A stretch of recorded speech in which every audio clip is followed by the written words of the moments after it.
Why was she always carrying those dented binoculars? That was the question Sargent asked himself every single morning as he watched Specialist Crane slip into the depot with her quiet, almost ghost-like presence. The base woke at 600 with its usual storm of noise. Diesel engines grumbling, forklifts squealing, soldiers barking over inventory lists. But she floated through it all without a word. Boots soft on concrete, eyes fixed, those black binoculars swaying against her chest with each step. To the men around her they were a joke, a relic, a clerk playing soldier. They were an itch under the skin, an unanswered riddle that irritated more with each passing day. He leaned on a stack of ammunition crates, steaming mug in hand, watching her move. 15 years in uniform had taught him to size people up in seconds. He could read a private's breaking point, smell weakness on a corporal, see arrogance on a lieutenant before the man even opened his mouth. But Crane, she was different. Too still. Too quiet. He told himself she was hiding behind the props of a warrior she had never really been. Still, he kept starring. Playing soldier again, Crane. His voice carried across the depot, laced with that sharp mix of humor and authority NCOs sharpened like a blade. Heads turned, soldiers smirked.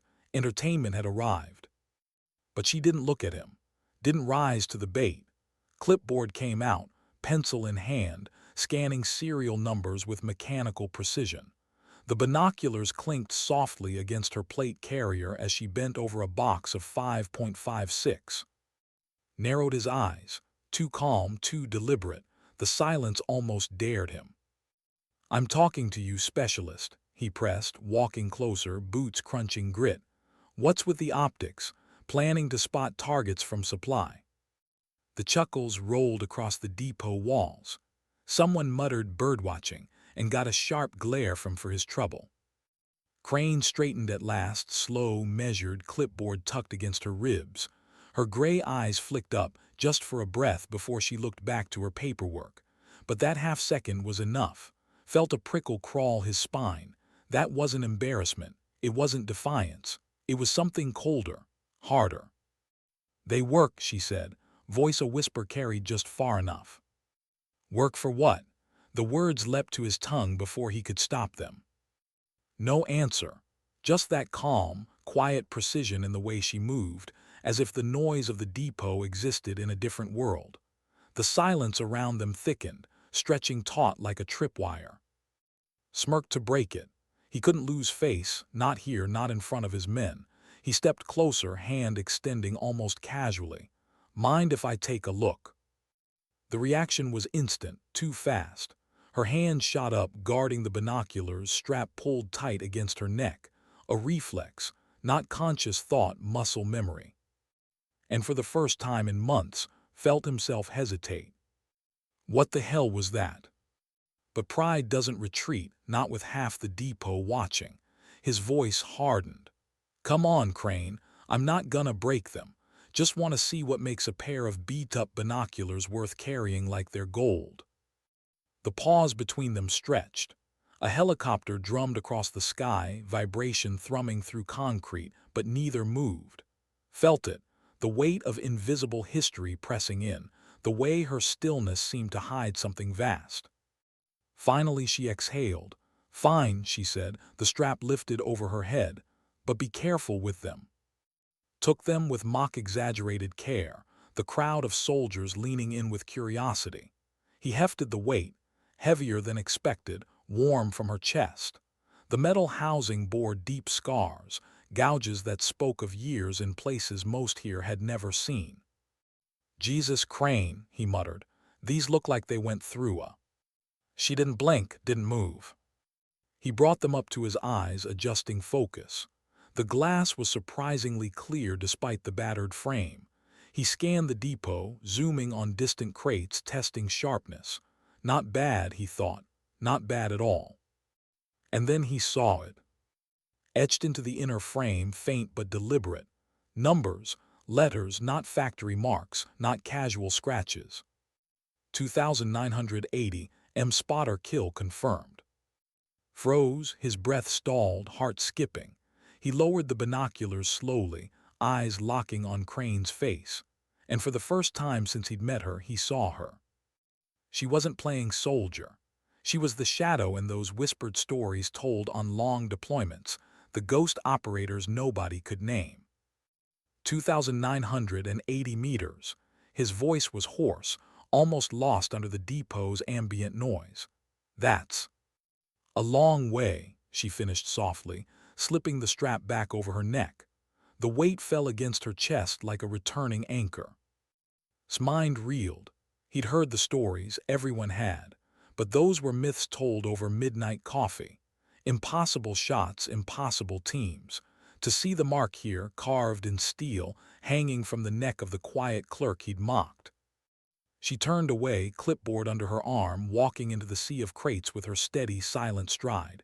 No explanation, no drama, just distance. And stood frozen, coffee cold in his hand, pulse hammering. The binoculars weren't props. They were history. They were death. They were proof that the quietest soldier on his base had once stood at the edge of human limits and guided a bullet almost 2 miles through shifting air into a single heartbeat. The depot noise returned around him, forklifts whining, soldiers shouting, the normal rhythm of military life. But for nothing was normal anymore. He saw her differently now.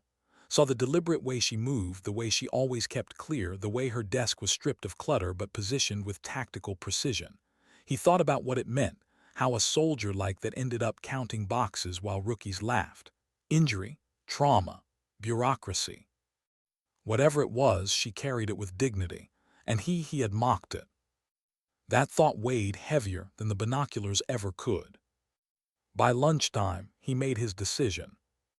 He found her in the dining hall, alone in the far corner, tray neat, seat positioned with a clear view of all exits, eating with one hand, the other always free, hypervigilant, conditioned. Slid his tray across from hers, his usual swagger stripped away. "Mind if I sit?" She didn't answer at first, just studied his face as if measuring intent the way she measured wind through glass. Finally, a faint nod. He sat, tried not to fidget. For once, he didn't know how to start. The silence stretched until his pride cracked. "I owe you an apology," he said. "No jokes, no rank, just truth. I've been way out of line." Her fork paused, gray eyes lifted, steady, unreadable. "I saw the etching," he admitted, voice low. "I know why those binoculars matter." "Do you?" she asked, quiet as breath. And in that moment realized he didn't. Not really. He knew the legend of the numbers, the technical impossibility of the shot. But what they meant to her, the lives saved, the lives taken, the weight of guiding another man's bullet into history, that he didn't understand. Not yet. But he wanted to. What did it really mean, those numbers scratched into steel? Turned the question over and over in his head as he sat across from Crane in the dining hall, the noise of trays clattering and soldiers laughing fading into a distant hum. Her eyes were on her plate, steady, unreadable, but he could feel the weight of her attention even when she didn't look up. "I don't think I do," he admitted quietly. "Not yet, but I'd like to if you're willing." For a long moment she didn't move.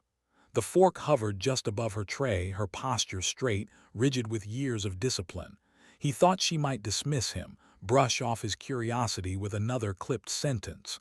But then her fork settled. She took a sip of water. And her voice dropped to something he had to lean forward to hear. "Afghanistan, 2022, my third deployment." Stilled, he had expected resistance, maybe a flat refusal. He hadn't expected her to open a door into her past. "Our team was overwatch for a convoy in Coral Valley," she continued, each word deliberate, as if spoken through a filter of memory. IED took out the lead vehicle. The kill zone lit up almost instantly. Insurgents moving on the ridges, crossfire ready to finish the survivors. Her eyes were far away now, staring through him into some dust-filled horizon only she could see. Found himself holding his breath. "Our sniper was good, one of the best, but the angle was wrong." His position couldn't see the man who mattered, the one pulling strings. I had him in my glass for 20 minutes. Watched him shift fighters, bark orders, adjust the whole battle like a conductor. Her fingers curled slightly around her fork, not tight but steady, measured. I did the math. Wind, temperature drop as the sun shifted, mirage boiling off the valley floor. The range was extreme, almost 3,000 meters, but predictable. She let that hang for a beat, the words weightier than any distance. I called it. Every adjustment walked him through the shot. Elevation, lead, hold. He trusted me. He squeezed. And 4.5 seconds later, the valley shifted. Swallowed hard. He pictured it. 4.5 seconds of breath, orders shouted, men moving. And then a life snuffed out by something the target never even saw coming. What happened next? He asked, almost whispering.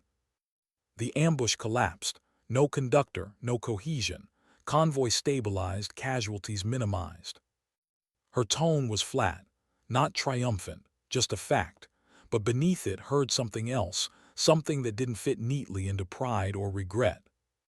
"And your sniper?" he asked before he could stop himself. The flicker in her expression was small, but sharp enough to cut. 2 weeks later, IED hit his vehicle, was his name. Good man, good father, Colorado, wife, 2 kids. Silence swallowed the table, felt his chest tighten. He'd been in firefights, seen men taken quick and brutal, but there was something in her voice, a careful control masking grief that had never dulled. "I'm sorry," he said, and for once he meant every syllable. She nodded once, nothing more. They ate in silence after that, but thoughts churned. He replayed the months he had spent mocking her, the casual cruelty, the lazy assumption that she was nothing more than a broken toy clinging to a memento. Now he saw it clearly. The binoculars weren't vanity. They weren't nostalgia. They were a lifeline to something she couldn't explain to people who hadn't stood where she stood. Proof that her years, her scars, her sacrifices weren't erased by reclassification. When she finally spoke again, her voice was softer. "They put me in supply after the injury. Shrapnel. Same blast that killed, nothing dramatic, just enough to end a career." Glanced at her legs but saw no limp, no obvious scar. The military was good at stitching bodies back together, but minds, souls, that was different. "Do you miss it?" he asked. Her fork stilled. A long pause. When she answered, it wasn't the answer he expected. "Every day, but not the danger, not the violence. I miss the purpose. Out there, every second mattered. Every choice could save someone or cost them. Here," she gestured faintly at her tray, at the clatter and chatter of soldiers around them. "Here it's forms and numbers, it matters, but it doesn't feel the same." Her honesty hit him harder than any reprimand ever had. "The binoculars remind me I was good at something," she continued, almost to herself. "That I made a difference. Some days that's enough." Sat back, letting her words sink in. He thought about his own career, the steady climb, the comfortable authority of rank, the years of barking orders and measuring worth in compliance. He had never tasted the edge she spoke of, not like that. "For what it's worth," he said carefully, "what you do here matters too. Every crate, every round, you keep this place running. You keep people alive even if you don't see it." For the first time, she looked at him not with steel, not with distance, but with faint surprise. "Thank you," she said simply. It was the first bridge, fragile but real. Over the next weeks, something shifted. Not loudly, not publicly, but in the quiet rhythms of the depot. Stopped mocking, started listening. And in listening, he began to see things he'd missed. Crane's precision wasn't just clerical neatness. It was tactical awareness. Her inventory tallies were exact, discrepancies spotted and corrected before they could ripple into failures. She moved like someone still in the field, never wasting energy, always aware of angles, noise, exits. Soldiers began seeking her advice, not because of rank, but because they sensed competence that couldn't be faked. Noticed, too, that she opened up in small ways. A comment here, a shared laugh there. The secret of the binoculars had given her a strange kind of freedom, no longer just an invisible clerk but not a ghost either. Something in between. One evening, as the depot quieted, approached her desk. She was working, eyes flicking between screen and paperwork, but he knew she'd already noted his footsteps by the time he reached her. "Question about the 5.56 shipment," he said, no mockery in his tone. "Manifest says 2,000 rounds. Count came up 1960. You notice anything?" She didn't look at the computer, just paused, eyes distant, replaying memory. "Crate 7. Seal was broken when it arrived. Logged it for inspection. Quarantine area." He blinked. She had processed dozens of crates that day, and yet she recalled one broken seal without needing notes. "That's sharp," he said honestly. She gave the faintest shrug, as if it was nothing. But later that night, as lay awake, he realized something. The binoculars had once made her invisible in plain sight, an easy target for ridicule. Now they marked her as something else entirely. A survivor. A soldier who had once stood at the very edge of human skill and hadn't forgotten how. And he wondered, what else hadn't he seen? What other soldiers around him carried hidden histories under the surface of routine assignments? Why did her hand drift to the binoculars when the radio crackled? Noticed it before anyone else. The depot floor buzzed with sudden tension, soldiers clustering around the comm station. A convoy 30 kilometers out, trapped, narrow valley, insurgents on the ridges, multiple casualties. The usual background chaos, forklifts, shouted inventory, boots pounding concrete, faded as men strained to hear. Shouldered through, listening as static-laced voices described pinned vehicles and mounting fire. And there on the edge of the crowd stood Crane, pale, still, one hand resting against the metal at her chest. The gesture wasn't conscious, it was instinct, as if muscle memory had dragged her fingers back to the talisman of another life. "They're in trouble," she murmured, maybe to herself, maybe to him. The words tightened something in his chest. He knew she wasn't just hearing the situation, she was seeing it, mapping terrain, angles, light. That sniper brain she tried to bury was alive and spinning. The radio snapped with fresh panic, air support delayed by weather, quick reaction force still hours out. The convoy would have to hold. His gut sank. 2 hours in a kill zone was a death sentence. And then Crane spoke again, louder, sharper. "The ridge line runs east to west. Morning sun puts glare behind them, afternoon behind us. Cut down valley in shifts, thermals off the rock faces, predictable if you know where to look." Her eyes were far away, scanning invisible geography. Soldiers around her frowned, not understanding, but understood. She wasn't just reciting, she was analyzing, rebuilding the battlefield in her head like it was right outside the depot walls. Then her body stiffened, her jaw set. She turned toward him with something fierce burning in her gaze. "Sergeant, I need to talk to you, now." He followed her into his office, closing the door against the noise outside. She stood ramrod straight, shoulders rigid with tension, but her voice was steady. "I know this sounds insane, but I think I can help." His first reaction was the one the army had beaten into him. No, medically reclassified, off the line. She was supply. She couldn't throw herself into a firefight she wasn't cleared for. "You know you can't." "I'm not talking about going out there." She cut him off, sharp, controlled. "I'm talking about supporting them from here."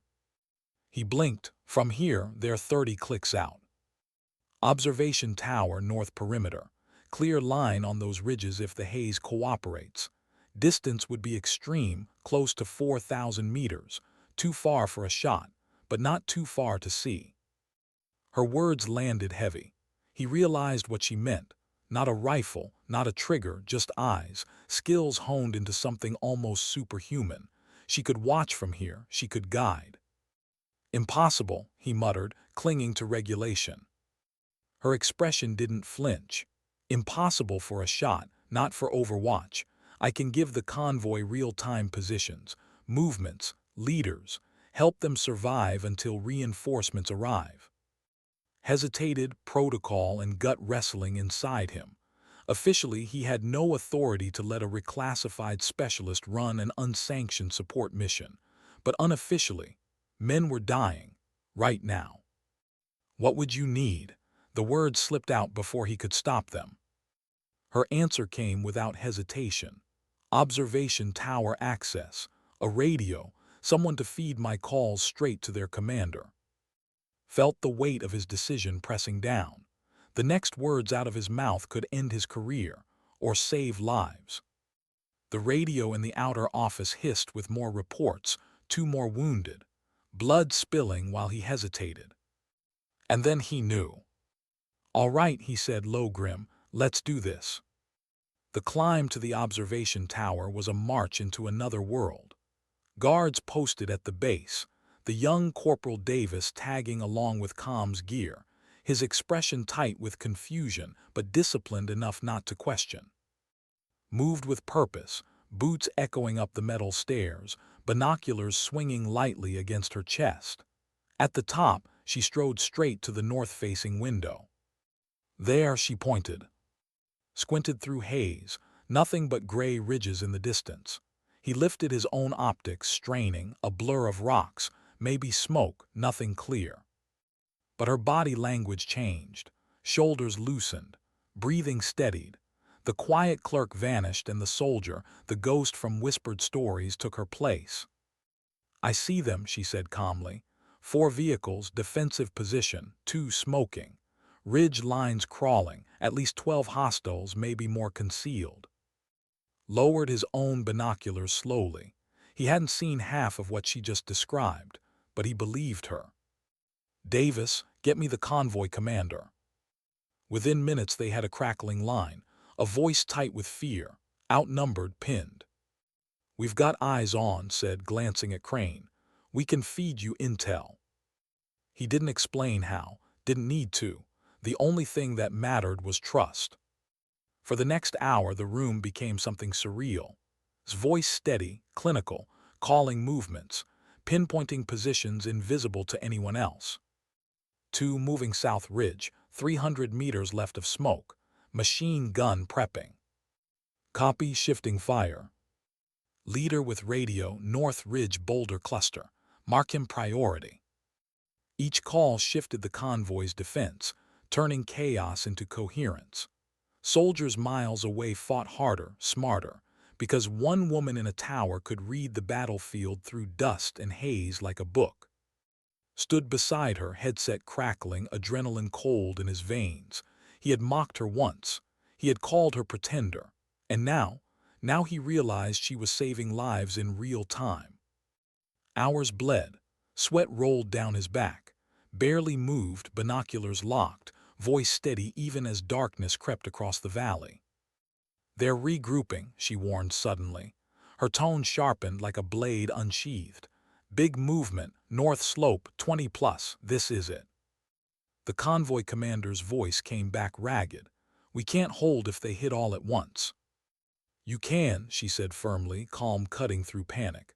"Machine gun team 2 o'clock. Rock outcropping 400 out. Suppress it now." The convoy opened fire. Return chatter filled the radio, enemy fire disrupted, momentum broken. Minutes turned into an hour of sustained defense. Each insurgent maneuver anticipated, countered. Each attempt to flank met with warning. Until headlights cut the dark, engines roaring, quick reaction force crashing into the valley like salvation. "Convoy secure," the commander's voice came through at last. Relief raw and shaking. "Overwatch saved us. Tell them thank you." Turned to Crane. She lowered the binoculars for the first time in hours, hands trembling faintly from strain. But her eyes were bright. "It felt good," she whispered, more to herself than to him, "to matter again." And in that moment, understood something deeper than regulation, deeper than protocol. Some skills don't die. Some soldiers don't stop being who they are, no matter what the system calls them. She wasn't supply. She wasn't broken. She was what those numbers etched in steel had always said she was. Essential. Why were soldiers suddenly watching her differently? Noticed it first in the dining hall the morning after the Overwatch mission. Crane walked in the same way she always did, quiet, steady, tray in hand, eyes scanning exits. She chose the far corner same as ever, but this time heads turned. Not mocking, not dismissive, curious, respectful even. The story had spread like wildfire, as stories do in close quarters where rumor travels faster than radio. A convoy nearly destroyed, saved by eyes in the tower. Nobody said her name at first, but soldiers weren't stupid. It didn't take long to trace it back. Crane, the ghost clerk with the battered binoculars. She ate without acknowledging the glances. Fork steady, posture calm, but watching from across the room saw the faint tightening of her jaw. She didn't crave recognition. She didn't want to be a story, but now she was one. The binoculars, once a punchline, had become a symbol. And symbols had weight. Over the next weeks, the depot felt different. Young privates who once whispered jokes fell silent when she walked past. The mouthy one from Ohio offered to carry her clipboard once. She declined, of course, but noticed the way glanced at her binoculars with something like awe. Even officers seemed to measure their words more carefully around her. Crane wasn't invisible anymore. Had mixed feelings about it. Pride, yes. Relief, too. He was glad she was finally seen. But there was danger in attention. Special soldiers learned early that recognition could cut both ways. Admiration one moment, scrutiny the next. One evening, as the depot wound down, he found her at her workstation. The sun was low, spilling orange across the rows of crates. She was finishing reports, typing methodically, eyes flicking to the reflection in her monitor whenever footsteps echoed. "Crane," he said, leaning on the desk, words out. She didn't stop typing. "I noticed. How you feeling about that?" Her fingers paused. She sat back slowly, studying him. "It's strange," she admitted after a beat. "For years I wanted to disappear, to let this place swallow me. Now they're looking again, not sure I like it." "You saved lives," reminded her. Her gray eyes hardened. "I also painted a target on my back. Rumors travel up. They always do." And she was right. It didn't take long. 2 weeks after the mission was summoned to the base commander's office. When he arrived, the colonel wasn't alone. An intelligence major sat stiff-backed with a thick folder. Beside him, a special operations captain with sharp eyes that never stopped moving. The air felt heavier than usual. "We've been reviewing Specialist Crane's file," the colonel said, skipping pleasantries, "and her recent activity." Braced himself. He had half expected punishment for bending protocol. But the major spoke next, flipping open the folder. "Her background, combined with performance during the Overwatch mission, suggests we've underutilized her. Medical classification limits field deployment, yes, but her skills remain unique." The captain leaned forward, voice low and intent. "We're building a program, training conventional units in advanced observation, reading terrain, predicting movement, maximizing optics. We need someone with her background, someone who's done it. We think she could teach." Exhaled slowly, not punishment, opportunity. But he was cautious. He knew what command saw, a resource. What they might miss was the human cost. "Have you spoken to her?" he asked carefully. "Not yet," the colonel replied. "We wanted your assessment first." Thought of the woman who had carried her ghosts quietly for years, mocked and dismissed until circumstance forced her hand. He thought of her words at lunch, "I miss the purpose." "She's exactly what you're looking for," he said finally. "Professional, relentless, she'll give everything she has," but he hesitated. "She's been through hell. Handle it wrong, you'll break her. Handle it right, you'll get the best damn instructor this army's ever had." The meeting ended with nods. They would approach her soon, walked out with a strange mix of pride and protectiveness. That evening he found Crane at her desk again. The depot lights buzzed overhead, night shift rumbling in the distance. "Can we talk?" he asked, sliding into the chair beside her. She saved her work, turned, and waited. "I had a meeting with the brass today, about you." Her posture stiffened just a fraction. "It's good news," he added quickly. "They want to offer you a new role, training, teaching long-range observation." Her expression shifted, concern, then curiosity, then something he rarely saw in her eyes, wonder. "They want me to teach?" she asked, as if the idea was foreign. "They want you to pass on what you know, to keep soldiers alive." She looked down at the binoculars, fingers brushing the metal, silent for a long time. Then, "Would I still get to carry these?" Smiled. I think they'd expect it. And for the first time since he had met her, she smiled back. Small, genuine, transformative. "When do they need an answer?" "No rush," he said, but he could see it in her eyes already. She made her choice. Months later, stood at the back of a classroom, watching her in front of a dozen young soldiers. She wore her uniform crisp, her voice steady as she guided them through the physics of light, wind, distance. The binoculars caught the light, no longer a talisman of isolation, but a badge of authority. The recruits hung on every word. They didn't see a broken specialist behind a desk. They saw a teacher, a veteran, a survivor. And arms folded, felt a rare swell of pride. The woman he had once mocked for playing soldier was now shaping the soldiers who would carry the fight forward. Why did the recruits fall silent the moment she lifted the binoculars? Had seen dozens of instructors work a classroom. Some barked until their voices cracked. Others tried humor or intimidation or long that dulled the edge off even the keenest minds. But Specialist Crane, she did none of those things. She simply raised her binoculars and the room quieted on instinct. It wasn't ceremony. It wasn't mystique. It was something unspoken, etched into the way she moved, the way she spoke. A kind of gravity that couldn't be faked. "Optics," she began, her voice low but clear. "People think it's about glass, about magnification. It is. It's about trust. Can you trust what you're seeing? Can your shooter trust what you're telling him? Can you trust yourself to be right when lives are balanced on decimals?" The young soldiers leaned forward, eyes wide.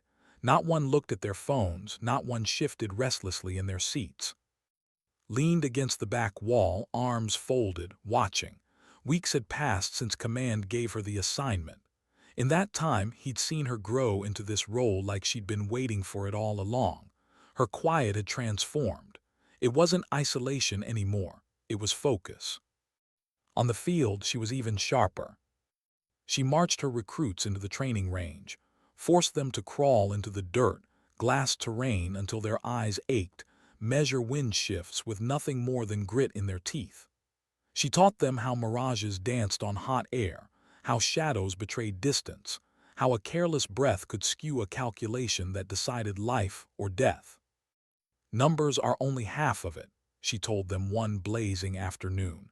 "The other half is patience, waiting until the world slows down enough for you to see what others miss." Caught one private muttering afterward, "She doesn't just teach spotting, she teaches seeing." He couldn't have put it better himself. Yet he also noticed something else. Between lessons, between drills, there were moments where her gaze went distant. Times when her hand lingered on the binoculars too long, her jaw tightening as if bracing against a wave nobody else could feel.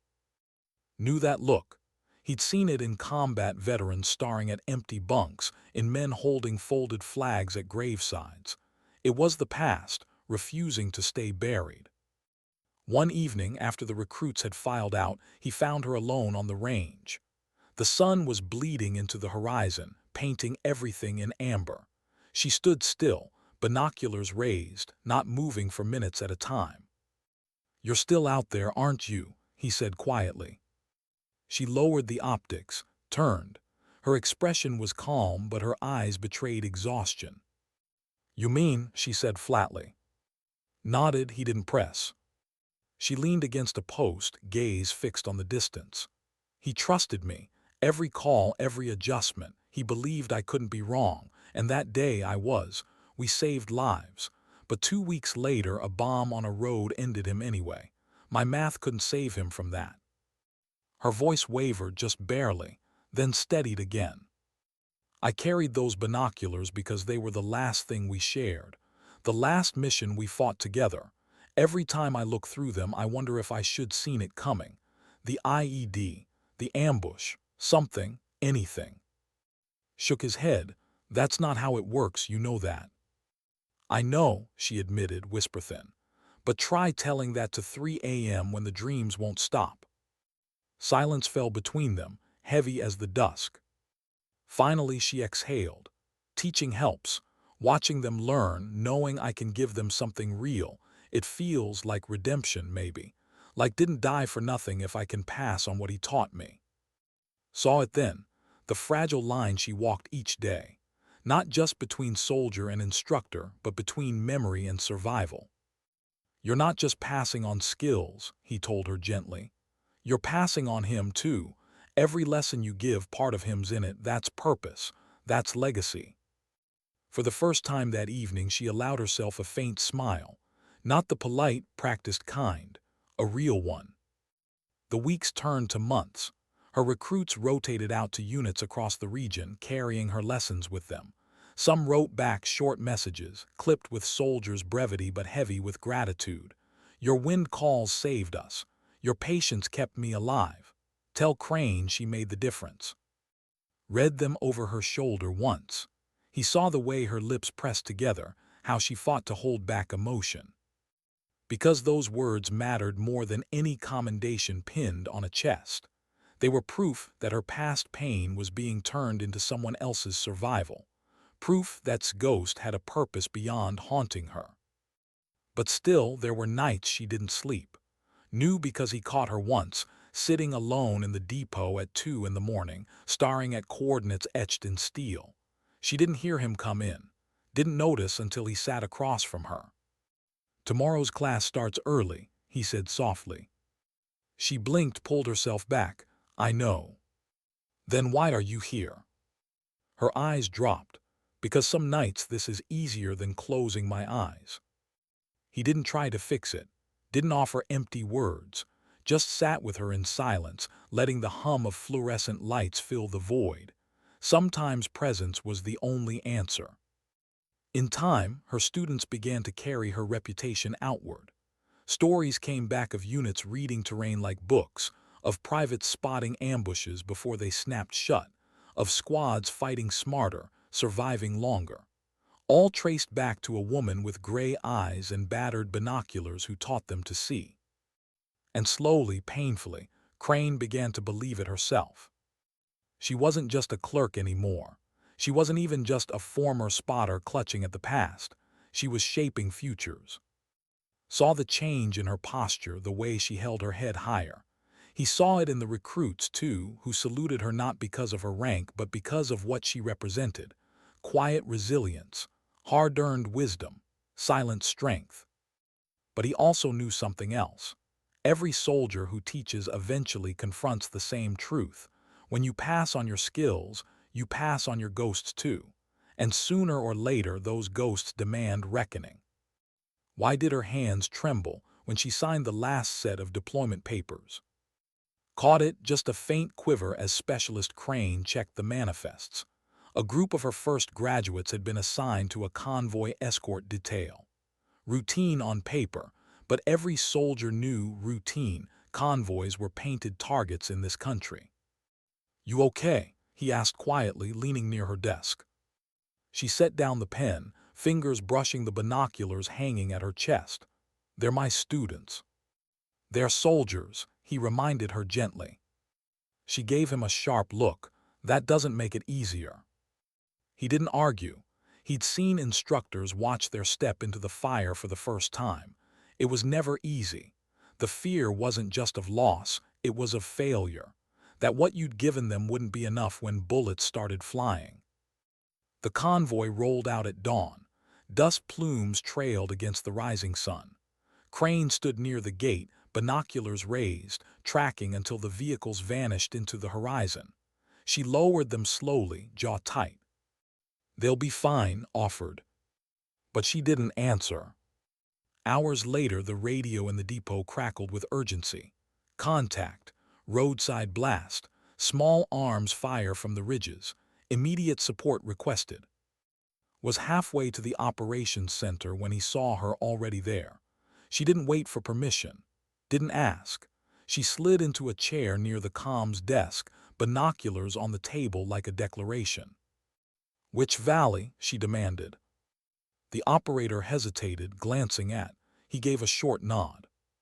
"Grid 4419, narrows by the riverbed." Crane's eyes closed for half a second. When they opened, they were different, sharper, harder, that switch he'd seen in the observation tower. She leaned over the map spread across the table. "South slope gives them cover. Expect crossfire. But the L be in our favor, west to east by mid-afternoon. Tell them to angle smoke accordingly." Her instructions snapped out like rifle cracks. The operators scrambled to relay. Watched, both uneasy and awed. Through the radio, the battle bled into their sterile room. Gunfire popping faint through static. Shouted commands. One voice cut short mid-word. Another soldier crying for a medic. Crane's hand hovered over her binoculars like she could will them to stretch across the miles. Her students, voices mixed with the chaos. Young men and women she had drilled for weeks, now calling wind corrections, spotting flanks, guiding fire with the exact language she had hammered into them. "Contact right north ridge, 200 meters elevated. Shift left, 2 targets moving through brush. Hold wait for the crosswind, then fire." Felt his throat tighten. They sounded just like her. Minutes dragged, each one heavy as stone. Crane barely breathed, eyes locked on the radio as if her will alone could shield them. Then came the words that shattered her stillness. "Casualty, private, hit bad, we're trying to stabilize." Closed his eyes briefly.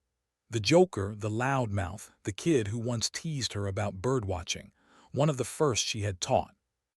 Crane's lips parted but no words came. For a moment the mask cracked. Her shoulders shook once. Then she forced herself still. "What's his status?" she asked finally. "Critical, we're moving him back under fire." The next half hour was agony.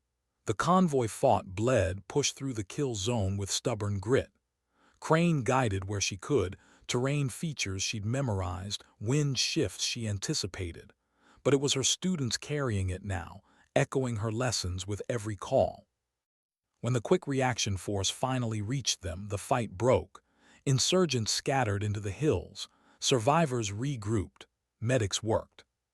The radio went quieter, the chaos replaced by clipped reports.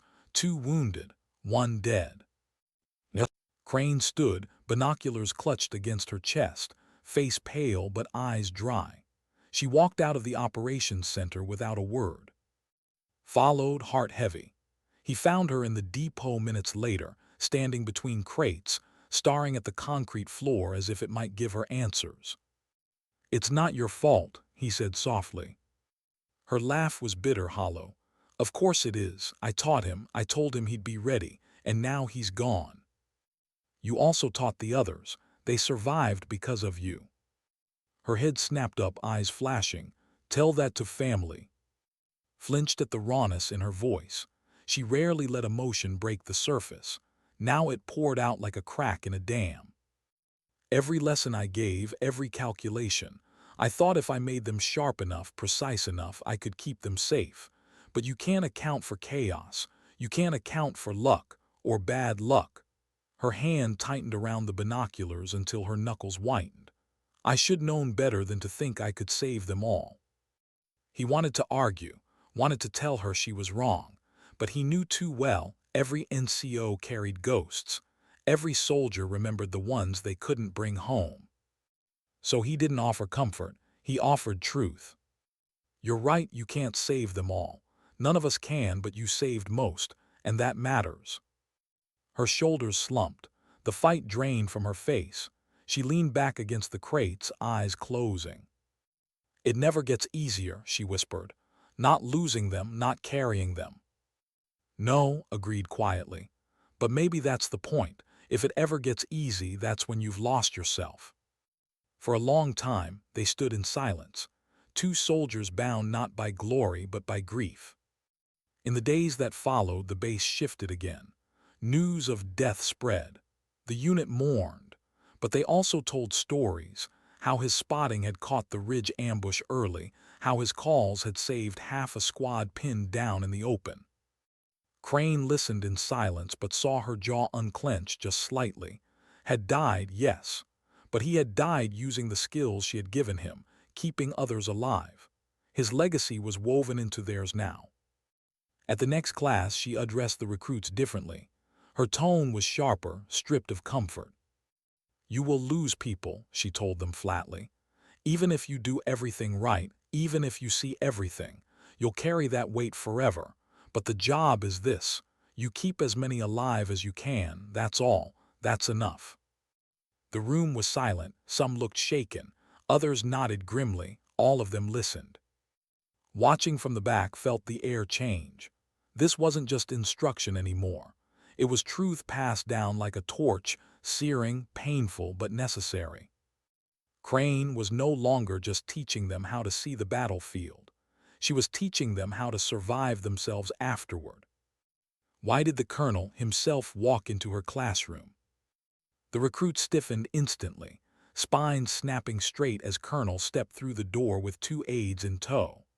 Officers didn't visit training blocks without reason, and certainly not a supply depot classroom where a specialist lectured fresh soldiers about mirage drift and wind calls.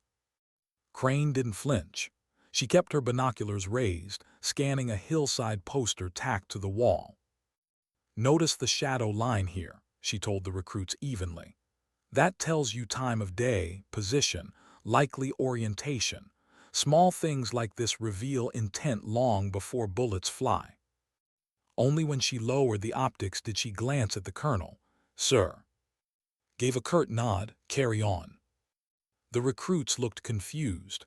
The lesson had never been interrupted by brass before, but Crane turned back without missing a beat. "All right, who wants to try the next terrain call?" Watch from the back, arms crossed. He saw the way studied her as the class continued, not just the precision of her teaching, but the weight she carried. When the session ended, the recruits filed out, whispering among themselves. Stayed. "Specialist Crane," he said, voice measured, "walk with me." She exchanged a glance with, then followed the colonel into the hall. The conversation stretched nearly an hour. When she returned, her face betrayed little, but her eyes carried that distant look, the one had learned to recognize as a storm beneath calm water. "What did he want?" he asked later, catching her outside near the motor pool. "They want me to consult," she said flatly. "Doctrine development, long-range observation protocols. Apparently my name been bouncing around." Whistled softly. "That's not small time." Her hand brushed the binoculars. "It's not teaching soldiers anymore. It's teaching the army." He studied her. "And you don't look thrilled." She shook her head once. "It means meetings, paperwork, my words stamped into manuals. Soldiers I'll never see, never touch, trying to learn from lines I didn't want to write. It feels distant." "Or it feels like scale," countered gently. "Right now you save one class. Right doctrine, you save thousands." She didn't answer, but he saw the doubt twisting behind her eyes. The months that followed were different. She spent mornings still with recruits, but afternoons locked in conference rooms with officers who spoke in acronyms and strategy charts. She explained how wind funneled through valleys, how heat distortion betrayed movement, how patience was the deadliest weapon of all. They listened, took notes, asked her to repeat phrases. Sometimes, though, she caught herself staring at their polished shoes, their clean hands, and wondering if they'd ever once felt dust clogging their lungs as they measured wind off the skin of their own knuckles. One night found her outside the barracks, sitting on the steps, staring at the dark sky. The binoculars rested in her lap, glinting faintly in moonlight. "They want to put my name on a manual," she said softly. "Crane's observation principles, as if boiling everything down to a checklist will make sense of it." Sat beside her, "What's wrong with that?" Her voice was raw. "Because it makes me visible. For years I survived by disappearing, desk in the back, invisible clerk. Now they want to spotlight me, turn me into an example."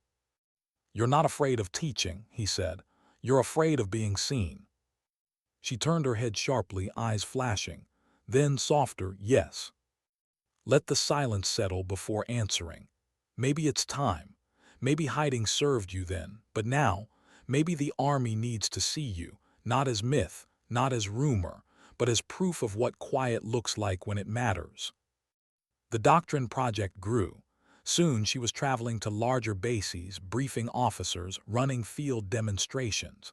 Recruits she'd never trained quoted her phrases in mess halls. "Trust what you see.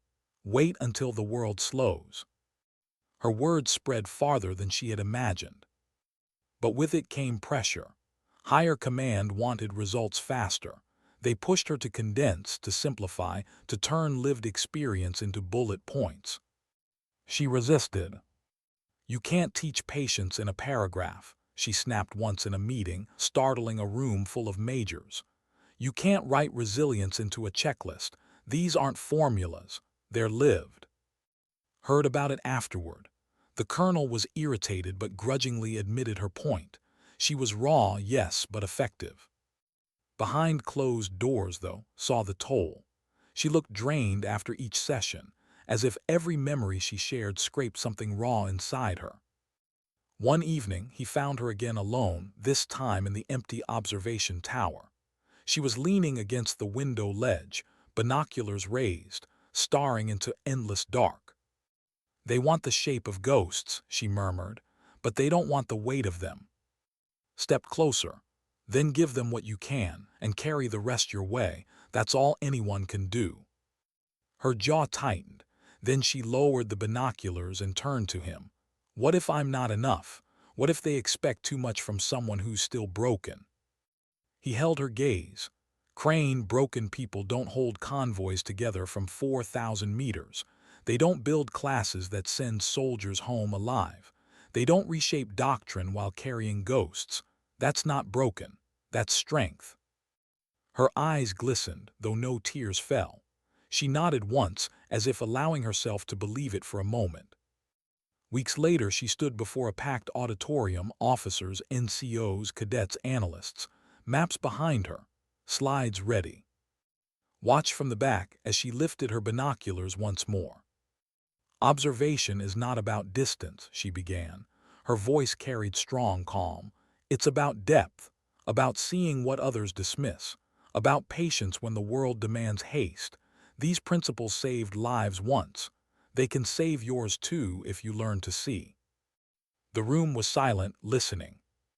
In that moment, realized something. She wasn't just shaping doctrine, she was becoming it. Why did she bring the binoculars to the memorial wall? Found her there just after dawn. The base was quiet, the air heavy with dust and the faint hum of generators. Soldiers came here rarely at this hour, but Crane stood alone before the etched names, the steel of her binoculars resting against the marble as if offering them back. She whispered something he couldn't hear. Then she stepped back, eyes closed and breathed in deep. Waited a long moment before speaking. "You've been coming here more often." She turned, not startled. "They added name this week. I thought he deserved the view." He nodded, folding his arms. "You're carrying them all, aren't you?" Her gaze flicked to the endless rows of names. "Every one." But her voice wasn't bitter this time. It was steady. The weeks after her doctrine presentation were a blur. Command signed off on her principles. Units across the theater integrated her methods, and Crane found herself traveling to forward bases where soldiers greeted her not as rumor, but as mentor. She saw her words alive in the field. A young corporal describing wind with her exact phrasing. A lieutenant pointing to terrain with her calm precision. squads holding positions because they trusted their eyes the way she had taught them. It was surreal, hearing herself echoed back in voices that weren't her own. At first, she struggled with the weight. "They quote me like scripture," she confessed to one night, sitting outside the depot as stars pushed through the sky. "But they don't know what it cost, what it took to carve those words." Studied her profile, lit faintly by moonlight. "They don't need to know the cost, they just need the truth of it, and you gave them that." She didn't answer, but he saw something ease in her posture. Her biggest challenge came unexpectedly. An officer from higher command approached her with a proposal to formalize a schoolhouse, a dedicated program for advanced observation and spotting, with her at the helm. "Permanent?" she asked, wary. "As permanent as anything in this army," the officer replied. The offer gnawed at her: stability, recognition, legacy, but also permanence. No more hiding, no more being just another name in a roster. She would become synonymous with what she taught. That night she sat in her quarters staring at its picture, a creased photo she kept tucked inside her journal. She traced the edge with her thumb, whispering, "Would you have wanted this for me?" Silence answered, but her heart filled the rest. She accepted. The first class of the new program began with a dozen nervous soldiers lined up under a scorching sun. Crane stood before them, binoculars hanging as always. "You've heard my name," she began simply. "Forget it. Names don't save lives, skills do. You're here to learn to see what others miss. And if you do, you'll live long enough to carry someone else home." They listened in silence, no smirks, no doubt, only intent. Watching nearby felt a strange ache in his chest. Pride, yes, but something deeper, the knowledge that he had witnessed a transformation few ever saw, from invisibility to doctrine, from grief to legacy. One evening after drills, Crane walked the perimeter alone. The horizon glowed faint with sunset and the desert stretched endless. She raised her binoculars, scanning the ridges, the valleys, the shifting shadows. Had once told her that the job wasn't about pulling triggers. It was about giving others the chance to survive. She understood that now more than ever. Her hands steadied against the optics. For the first time, she felt the weight of the binoculars lighten. They weren't just memory. They weren't just grief. They were a bridge from what she'd lost to what she still had to give. Joined her on the tower weeks later. The night was clear, stars sharp overhead. They stood in silence for a while, listening to the hum of the bass. "You've come a long way," he said finally. She exhaled, a small smile ghosting her lips. "So have you, from the guy who mocked me for carrying binoculars." He chuckled softly. "Fair, you proved me wrong." She looked at him, gray eyes reflecting starlight. "I didn't prove you wrong, I just kept showing up." Nodded slowly. "That's the difference, isn't it? The real strength, not in shouting, not in medals, just in showing up." Neither spoke after that. They didn't need to. Months later, at the dedication of the new observation school, Crane stood at the podium, the binoculars resting against her chest like they had since the beginning. Rows of recruits, officers, veterans watched her in silence. She looked at them, then at the memorial wall nearby, then back again. Her voice carried steady, calm, as she spoke the words that had defined her journey. Sometimes dignity doesn't speak. It doesn't ask for recognition. It doesn't demand applause. It simply acts, quietly, patiently, until one day you realize it's been holding you alive all along. The crowd was silent. Then they rose, not with shouts but with the kind of respect that doesn't need noise. And Crane, the woman once mocked for carrying binoculars, simply lowered her head, accepted the moment, and carried it with the same quiet strength she always had. Because some soldiers write history with noise, others with silence.